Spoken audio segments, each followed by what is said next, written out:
জিনরাও নাকি অ্যাডজাস্ট করে। তাহলে কখন জিনরা অ্যাডজাস্ট করে? যখন মনে করো দুটো অ্যালিল রয়েছে, দুটো অ্যালিলের মধ্যে কোনোটাই বলছে না যে আমি আমার কথা রাখবো, পুরোপুরিভাবে রাখবো। এখানে দুটো অ্যালিলই বলছে যে তুইও তোর কথা রাখ, আমিও আমার কথা রাখবো, মাঝামাঝি কিছু ডিসিশনে আসা যাক।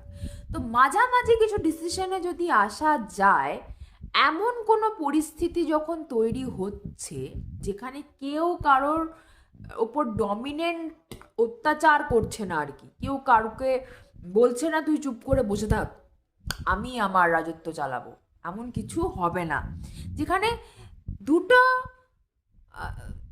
ইয়ের মধ্যে, চুক্তির মধ্যে ব্লেন্ডিং হচ্ছে ব্যাপারটা, যেখানে দুজনের কথার মধ্যে একটা ব্লেন্ডিং ভাব প্রকাশ পাচ্ছে যে তুই যদি লাল হোস, আমি হব সাদা, তাহলে পরবর্তী জেনারেশন হবে আমাদের গোলাপি, কেউ হবে না লাল, কেউ হবে না সাদা।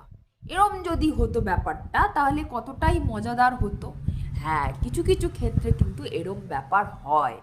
কোন কোন ক্ষেত্রে হয় সেগুলোকেই বলে হয় ইনকমপ্লিট ডমিনেন্স, যেগুলো হচ্ছে মেন্ডেলের ডেভিয়েশন সম্বন্ধে আমরা পড়বো। এবার এইটার সম্বন্ধে ফুল ভিডিও আমার চ্যানেলে আপলোড করা রয়েছে।